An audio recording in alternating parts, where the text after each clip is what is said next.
Hey guys, Billy here. I'm a multi-gladiator hunter, and this video is a 2v2 commentary and gameplay where I'm playing with World First Raiders. I'm trying to help them get ratings so that they can get PvP gear to help them in the race to World First. Let me know what you guys think of this down in the comments, and don't forget to subscribe to catch all the latest hunter content. You can also catch me live on Twitch at twitch.tv/Billybobbs, and you can join my Discord. I'll put the links to both of these in the description, and I hope you enjoy the video. For this first game, we are going to be facing a mirror. This footage is from the start of the season. I just haven't had any time to upload, so I'm just catching up with it all now. I was helping World First Raiders, so yeah, I hope you guys enjoy. So now I get a stun into a full trap. I actually missed the trap, hit the hunter. Although it's not the end of the world, we're just trying to win as fast as we can. In this, I'm running a freedom pet, and we do actually manage to get the hunter's turtle here, which is really good because he also cancels it to try and kill me. But then my priest is just able to top me with like one heal with a guardian. This was before like any buffs or nerfs, and it was also when not many people had 2 and 4 set, but my guy did because he was a raider. And as you can see, we're just pumping out full damage onto the hunter, get a trap on the priest, forces his trinket. At this point, we've got double trinket and hunter's turtle, so we're just so far ahead now. I'm lining to make sure that they don't get a proc and I die. They also had Ross, so there wasn't any point in me really hitting him then. They want to get a trap now, and so do I. I kick the priest, and I'm going to try and land a trap as soon as I can. I'm trying to bait death now, and then I want to try and land a trap as soon as I can. They cast Mind Games. I just had the turtle just so that I don't die. I cancel the turtle as I land the trap. I stun the hunter, and we're able to land a kill on the hunter here.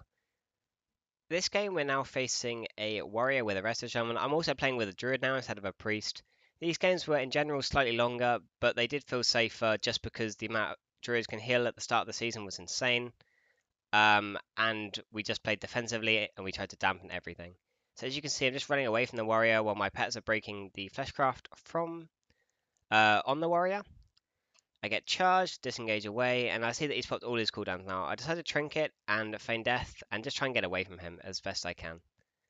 I also have thorns, so now I don't need to run quite as much, but it's still good if I do. And here it would have also been good if I'd gone to the pillar, just to try and avoid some of the damage from either the shaman or the warrior. And now I'm trying to bait kicks with Door of Shadows. I managed to bait the warrior kick, and then the druid, or my druid, baits the shaman's kick. And now I'm able to kite again. Like, now I'm far away enough that they're not able to keep constant slows on me, and so that I can just keep running away. My druid managed to get the warriors reflect with a clone there. And at this point, we're in a very good, we're in like quite a good position. They have no real offensive cooldowns, but we also haven't got any of their defensives yet. And I've put my cooldowns now as well. Now I'm just hitting the warrior, killing the healing tide totem, and hitting the warrior again. And now I'm just trying to run away. The good part about this is if I can just run the entire game, they will not be able to do any damage to me, and the only damage will be from the shaman. And as you can see, we're just forcing their cooldowns just by running away. Here I'm bringing my pet round the pillar just to try and heal him a little bit. And they also can't purge men pet, so this is really good. The pet might die here, so I'm trying to get around the pillar just in case that it does. Because then I'd be able to res it. However, my druid is healing it, so this is good. I get charged, storm bolted. I wanted trinket, didn't have it though. And now I want to try and get a stun trap onto the shaman here. I do. Even though it's banned, it's still worth doing just so that we get the extra bit of pressure to try and force a trinket. We don't manage to force trinket, but we do land a full clone from this. And this forces the warrior's rallying cry. And now I'm just kiting behind the pillar, trying to make the shaman go out of position so that he has to heal the warrior, or make the warrior come off me and go back to the shaman. They've popped their cooldowns again here, and we get a full clone on the warrior. This clone was extremely good, because it meant that the warrior wasn't able to do as much damage during his cooldowns, and it meant that I was able to get a free trap on the shaman, because he tried to ground in the clone, but he was too slow. And now, even though they have trinkets, we're still able to get them very low. And the shaman now gets out of the clone and instantly links. They don't really have that many defensive cooldowns left. The shaman doesn't have link. So now I just need to kite, and eventually I know that we're going to win because the shaman will not be able to top the warrior. So here I get the warrior very low. There's a healing tide up, but I decide to ignore it and just kill the warrior 3, and therefore he dies. This game we are facing a holy priest with an Asa rogue. Again, this is before most people got set, so this Asa didn't have 4 set. So I just open on the priest, trying to get some damage out. I do get feared, which is a bit unfortunate. I shouldn't have been as close to the priest as I was. They also get a mind games on my priest here. He trinkets fades, so I do not sack him here. And now I get a stun onto Rogue. I mainly wanted to do this just so that he would have like a little bit of leeway and not die.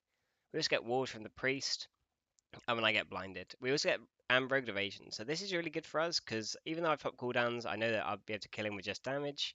Get a DR stun onto the Rogue. This wasn't ideal because it delayed our next go, but we then managed to get a full fear onto the priest. I can trap out of this, and this forces the Rogue's cloak. The priest doesn't want to trinket, and the Rogue's getting very low. And although it's bomb here, my priest is guardians, and he's completely fine. We get the guardian from their priest as well. I accidentally mispressed my trinket, which is not ideal. But they're not going me, so it's not the end of the world. But it might delay our kill go a little bit. I get chastised into a fear here. They do a very DR kidney, so this is really good. I kick mind games and then miss the trap. And now I don't have a kick for the fleshcraft, but it's not the end of the world. I'm running over to the priest just to try and bait death or fade from him. And we've got Kyrian now. The rogue doesn't have any like cloak left, so we're able to do a lot of damage with this Kyrian. I have a stun, and I also get a killshot proc here. I use a killshot proc, and along with the damage of the priest Kyrian, we're actually able to kill the rogue without needing CC on the healer.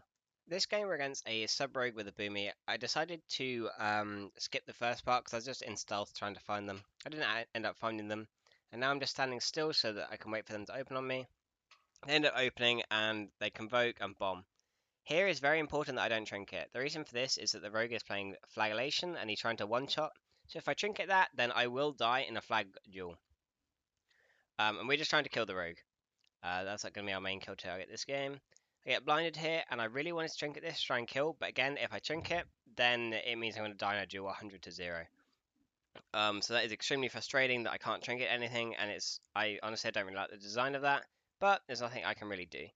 Now, because I couldn't find the rogue, I've just started hitting the boomkin again, and the boomkin's trying to kite. I wasn't able to kick this heal, but it's not the end of the world. We actually do get the rogue out. I get kidneyed here, and again, can't trinket. The only time you can trinket here is if you see that he uses flagellation or shadowy duel like defensively. If they do, then you're going to be able to kill or able to trinket. But before that, you cannot trinket. The rogue is extremely low here, but we're not really able to connect, and I can't really kill him. Again, I get dueled here, but the kidney was so DR'd, it means that I will not die in this. I also didn't need to use trinket at all. So now I know that I can basically use my trinket whenever. So if I got cloned here, I would have trinketed. However, they did just leave because they knew that they couldn't win after failing the one shot. This game, I'm facing a Holy Pillar with a Warrior, and you'll notice how I'm lining here. The reason for this is that I don't want the Warrior to charge me, and I'm also not using my disengage. This is so that when he does charge me, I'll be able to disengage away, so he'll have a harder time connecting. Get a stun onto the Pala, and then I throw a trap. However, the Warrior trinkets and soaks it. This isn't ideal, but it's not the end of the world because we've got the Warrior trinket. Now they're popping damage onto my Druid. I Ross him and he trinkets, and now he's completely fine. I do disengage here before his charge. The reason for this is that I just wanted to get away from him, and he was out of range to charge anyway. And he's also trying to kill my Druid at this point. Now he goes on me, charges me, I freed him, and I'm just running away from him now. I'm far away from my Druid, but it doesn't really matter because as long as I don't take too much damage and die, the position doesn't matter too much there, honestly. Now just running away from the warrior. We've got sack as well and reflect, and the warrior's cooldowns are almost over as well. So this is really good for us now, and we get a full clone onto the warrior. This means I'm able to just do a bit of damage to the Pala, swap my pets back to the warrior, and I'm going to be able to get a trap soon. I know that I can have my stun in 4, so I think I'm just going to wait for it because I don't want to miss it. If I miss it here, then this puts us behind as we'd lose a lot of pressure. I'm just going to stun trap now. I get feared, so I decide to trinket and throw the trap. The reason I trinketed this is just because I wanted to gain some pressure on the warrior, and there's not really that many good times to trinket versus this because I'm also not the target. I don't have a kick for the fleshcraft here, so I just have to keep damage into it because the Pala is cloned anyway, so I won't be able to do any damage to him. We get 3 DR clones onto the Pala, which is really good, as this will help reset the DR and it will allow me to trap, and the Pala's not going to be able to top the warrior. Kick the fleshcraft, get a full trap onto the Pala, and this forces his bubble. Now we have pretty much all of their defensive cooldowns from the Paladin. The warrior still has a few, like rally, but overall it's not the end of the world. honestly, because we will just die through rally if we are able to do enough damage and have enough pressure. The only disadvantage playing with the Resto Druid is that we do not have a purge for the bop if I do not get it with my trank shot. Here I get very low, so I have to turtle. I tried to greed it, but I was 3%, so I decided I had to use it in the end anyway. My healer did have an NS though, so I think I probably would have been fine, but I just didn't want to die here anyway. Now the warrior's cooldowns, he tries to connect to me, so I just draw away, and now I'm lining away from him. At this point, we're going to win this game if we do not die and we do not take excessive amounts of damage. So we're just trying to line him. His cooldowns are over now. He didn't really get anything with it. My druid trinkets and is completely fine. Get a full trap onto the pala and the warrior has to use his parry. The pala doesn't have any trinket. Warrior does, but is not that big of a deal because the warrior, even if he trinkets, will not be able to save himself most of the time. They've also used rally here. I get feared, I've got no way out, but I'm still able to do a little bit of damage with my pets. He charges me, and now I disengage away, and now he leaps me. And I'm just trying to get away at this point. Again, because we win very soon, I just need to not die here and not take over excessive amounts of damage. Get a full trap onto the Pala. The warrior is very low, and the Pala has no outs. I managed to purge the Divine Haven from the Pala to make it so he can't heal the warrior out. Get a clone onto the Paladin, and therefore the warrior dies here. This game I'm playing with a Holy Priest and we're facing a sub-rogue with a Marksman Hunter. This comp will do an extremely high amount of damage very quickly. So you just need to make sure that you don't take unnecessary risks and that you just trade cooldowns effectively, because eventually you will kill them before they're able to kill you if you just trade properly. However, if you die in opener, then obviously they're going to win the game. Here they pop everything. I was going to hold Trinket, but I decided just to Trinket, get the Kidneyed, and at this point I'm completely fine. I've still got my BM and heal, so I use BM heal here. We get a stun on the hunter, I stun the rogue, and the rogue vanishes. I've still got a mark on him though, so I get him out, and I get rooted here. And I can't get out of the root instantly because I don't have Freedom Pet, because I need to run the tank pet for the extra survivability. But you can feign death it, so as soon as I feign death, I did manage to get out of the root. The rogues also use his cloak here and then bombs me. At this point, this is the only scary bit, but my priest popped Kyrian, which gave him movement speed, and he's able to come into the bomb and guardian me. The hunter's very low, I trap the rogue, and we end up breaking the trap just so we can keep doing damage to the hunter. The hunter decides to cancel his turtle to do one last go, but he's very, very low here, doesn't really have any healing out. My healer trinkets the blind, and we're able to finish off the hunter here. And at this point, I turtle just for safety, but the rogue leaves, and therefore we win. This game we're facing Rogue Mage, and because I have a Druid healer, the target is mainly going to be the Rogue. Normally the target is the Rogue anyway, but we don't have MD for the block, so that means the Mage will just be able to full heal in it. So right now I'm just going around trying to search for either the Mage or the Rogue, and I just don't want to get sapped here. If I get sapped, it's really bad. The reason for this is because then they get the full opener on me, and they're doing a go here, they use a Resonator, and I don't need to trinket. The reason for this is if I trinket, then I will be in trouble later on. Use sack on myself, and now I'm just trying to do damage to the rogue. I trap the mage and get the rogue's trinket, and now the mage trinkets as well. So at this point, we're in an extremely good position, because we have both trinkets and we've got the rogue evasion. This means that we're going to be able to win fairly soon. I kick the mage on his poly, and the evasion is over now, so this means I can just start doing damage to the rogue. He cloaks, and that gets rid of my mark. This means that I no longer know where the rogue is, so I just have to start doing damage to the mage now. And because they don't have another go for a while, so we're just saving our trinkets, they're going to CC me for a while. And now I'm triple DR on poly, so they can't really poly me. And now they're doing a little go on my druid, he trinkets, but he's completely fine. The rogue shadowy duels him, so I'm just hitting the mage again. And now I'm waiting for the rogue to come out. The mage is kiting away, and now the rogue is cloned. This is good, because now as soon as the clone ends, I'm going to be able to start hitting the rogue again. I need to put a mark onto him soon, so that he can't get a re. He has a mark on him now, and now I'm just doing damage to him. I kick the poly from the mage, and the rogue has no more ways to get out or avoid my damage. The mage can't really CC me, so we're able to land a kill on the rogue here. This game I'm against another rogue mage, however this time I have a priest healer. This is a little bit different because the priest is able to master spell ice block, but the rogue is still the best target. So here they're doing their first opener, they use combustion, so I rust myself and use my wall as well. Kick the mage, and now the rogue evasions as well.